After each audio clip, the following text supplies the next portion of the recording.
कबीर और कबीर की देन, इस पर थोड़ी चर्चा।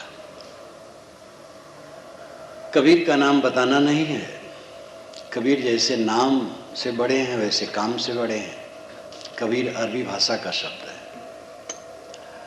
वे मुस्लिम परिवार में पाले गए, इसलिए अरबी शब्द से उनका नाम लिया गया। कबीर का अर्थ होता है महान। ये भी एक आश्चर्य है। एक गरीब जुलाहे के झोपड़े में पाले गए और महान नाम कैसे हुआ? कबीर का अर्थ ही होता है ईश्वर या महान। कबीर कहाँ पैदा हुए? कुछ लोग कहते हैं नीरू नीमा से पैदा हुए होंगे।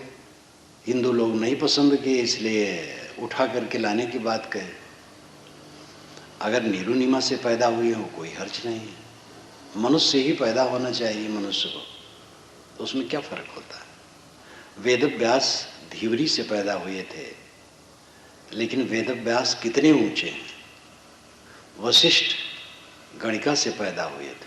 उतास मैत्रा वरुणो वशिष्ठ और वस्या, ये ऋग्वेद का मंत्र है। उर्वशी अप्सरा और मित्र वरुण से पैदा हुए थे। देवलोक स्थितिरियम सुराणाम शाश्वती मता पतिरप्सरसाम नास्ति नाचैक स्त्री परिग्रह, ये वाल्मीकि रामायण में आया है। देवलोक की रीति है कि वहाँ अप्सराओं का कोई पति नहीं होता है और देवता लोग कोई शादी नहीं करते हैं। इस प्रकार छुट्टा वातावरण वहाँ का रहता है। उर्वशी मित्र यहाँ भी, वरुण यहाँ भी एक ही समय निमंत्रित थी उन्हीं दिनों। उसी बीच में गर्भ रहा। वह क्या बतावे, मित्र से है गर्भ की, वरुण से है। तो उदास मैत्रा वरुणो वशिष्ठ और वस्या, इसने लिख दिया कि उर्वशी और मित्र या वरुण से वशिष्ठ जी पैदा हुए। ये हमारे पूर्वजों का खुला विचार। वेदों को आप पढ़िए, काव्य तो सुंदर है ही, संस्कृत जानना चाहिए। और छंद, उसमें छांदिक गुण इतने हैं कि मन मुग्ध हो जाता है। और जो कुछ कहते हैं वो खुल करके कहते हैं, छिपाव कहीं है ही नहीं। एक निवेदन और, वेदों के समस्त देवता नैतिकता से पूर्ण है। नैतिकता में कहीं कमी नहीं है, क्योंकि ऋषि भी नैतिकता से पूर्ण है। पुराणों के देवता सब खराब कर डाले गए। कदाचित इनके सब लेखक शिथिल रहे होंगे। तो वेद के ऋषि बड़े निश्चल हैं। वशिष्ठ और व्यास, इनकी कम कीमत नहीं हो सकती। सीता जी पृथ्वी फोड़ के निकली थी, पृथ्वी में समा गई थी। कबीर कमल फूल पर प्रकट हुए और फूल में समा गए। ये दोनों बातों को ढांकने के लिए है मेरे विचार से।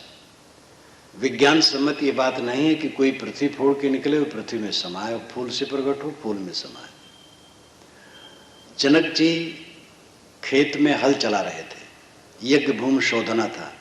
यज्ञ भूमि शोधने के लिए राजा स्वयं हल चलाता है, सोने का हल थोड़ा चला देता है। जैसे आजकल कहीं सरोवर खोदना हो तो बड़ा मंत्री आता है, कुदारी से 5 कुदारी मार देता, उसकी फोटो छप जाती है, और जो रात दिन खोदते उनकी फोटो नहीं छपती। तो जनक जी हल चला रहे थे। मुहूर्त प्रातः का था, कुछ अंधारा था। हराई के पास हल जब चलता है तो उसमें जो नाली बनती है मिट्टी में, उसको हराई कहते हैं। वैदिक भाषा में उसको सीता कहते हैं। उस हराई के पास एक कलश में एक शिशु मिला। झट से जनक हल छोड़ दिए, शिशु को उठा लिए। वाल्मीकि रामायण में 3 जगह इसका वर्णन है। पाले पोसे। अब ये बात पंडितों को जमी नहीं, तो कहा पृथ्वी फोड़ के निकले, और नैमिषारण्य क्षेत्र में अंत में पृथ्वी में समा गई। कबीर साहब लहरतारा तालाब पर मिले शिशु रूप में, नीरू नीमा ने पाला। मगहर में उनकी लाश फूल हो गई। फूल पर प्रकट हुए, फूल शरीर फूल हो गया। ये कबीर प्रेमियों ने कहा। कबीर प्रेमी कुछ मुझसे थोड़ा थोड़ा नाराज रहते हैं अंदर अंदर, ऊपर से तो प्रेम रखते हैं। मैंने इसको खूब लिखा, कई जगह लिखा, जहाँ होता तहाँ लिखता हूँ और कहता हूँ। कबीर पंथ में पहली बार मैंने लिखा और कहा, मेरी सरणी के जो संत हैं पुराने पारखी संत, वे निर्णय को मानते हैं, कहीं भी विज्ञान से विपरीत बात नहीं मानते हैं, पारक सिद्धांत। लेकिन पारखी संत भी इस पर चुप रहते थे, क्योंकि विवाद में कौन पड़े। इसलिए आचार्य परशुराम चतुर्वेदी ने लिखा है कि कबीर पंथ में जो पारखी शाखा है बड़ी चिंतनशील है, लेकिन कबीर के जन्म के विषय में ये भी मौन है। तब जब मैंने प्रथम बार बीजक की व्याख्या की भूमिका में लिखा और वो पढ़े, और संस्कृत विश्वविद्यालय वाराणसी में कबीर विचार गोष्ठी में मुलाकात हुई, वो अध्यक्ष थे, अजय प्रसाद द्विवेदी इत्यादि प्रवक्ता थे, मैं भी एक प्रवक्ता था, ये 69 की बात है। तो प्रवचन समाप्त होने पर मेरे पास आकर के विनम्रतापूर्वक कहने लगे, आपने जैसा लिखा किसी ने नहीं लिखा। खूब गदगद थे। उनके छोटे भाई तो कहते थे नर्मदेश्वर चतुर्वेदी कि आपने जब पुष्कल सामग्री दी तो भैया आप जर्जर हो गए हैं। वो इस पर लिखना चाहते थे। कोई मनुष्य माँ बाप से पैदा होता, आकाश से नहीं होता है। कबीर कहाँ पैदा हुए इसका कुछ मूल्य नहीं है। किसी मनुष्य के मूल्यांकन के मानदंड उनके माँ बाप और जाति नहीं है, किंतु उनका ज्ञान और आचरण है। इसीलिए सीता महान है, चाहे वो कहीं भी पैदा हुई हो। कबीर महान है। राम भी क्षीर भोजन से पैदा किए गए। मिथिला में जब राम का विवाह हुआ चारों भाइयों का, तो एक दिन बैठाए गए घर में। अभी भी उत्तर प्रदेश में रस्म है, विवाह की दूसरे दिन दूल्हा को घर में बैठाया जाता है। वहाँ बूढ़ियाँ नहीं रहती, युवतियाँ रहती, आपस में हंसी विनोद होता है। तो स्त्रियों ने कहा, अति उदार कर तूतिदार सब अवधपुरी की बामा, खीर खाए पैदा सुत करती पतिकर कछ नहीं कामा। विनोद शुरू हुआ। अयोध्या की स्त्रियां बड़ी उदार हैं और करतूतदार चमत्कारी हैं।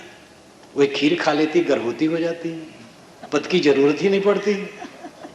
अति उदार करतूतदार सब अवधपुरी की बामा, खीर खाए पैदा सुत करती पतिकर कछ नहीं कामा। तब सखी बचन सुन के रघुनंदन, बोले मृद मुस्काते, आपन चाल छिपावो प्यारी कहो आन की बातें। कोई नहीं जन्मे मात पिता बिन, बांधी वेद की नीति, तुम्हारे तो सब महिते उपजे असमरे नहीं रीति। मैं सुना हूं कि ये मिथिला में सब पृथ्वी फोड़ फोड़ के पैदा होते हैं, मेरे अयोध्या में ऐसी रीति नहीं है। ये सीता पर कटाक्ष है। ये हिंदू समाज ऐसा है, जिसको भगवान मानता है उसको भी क्षमा नहीं करता, निर्णय करता है। इस्लाम में नहीं। ईश्वर को तो आप कुछ थोड़ा कट कह दे कोई हर्ज नहीं, अल्लाह को कह दीजिए थोड़ा मोड़ा कोई हर्ज नहीं, लेकिन मोहम्मद साहब को जरा भी नहीं कह सकते। कारण भी है कि उनके यहाँ पैगंबर से ही धर्म शुरू हुआ है, हमारे यहाँ अवतार से धर्म नहीं शुरू हुआ है। चारों वेदों में अवतार की गंध भी नहीं।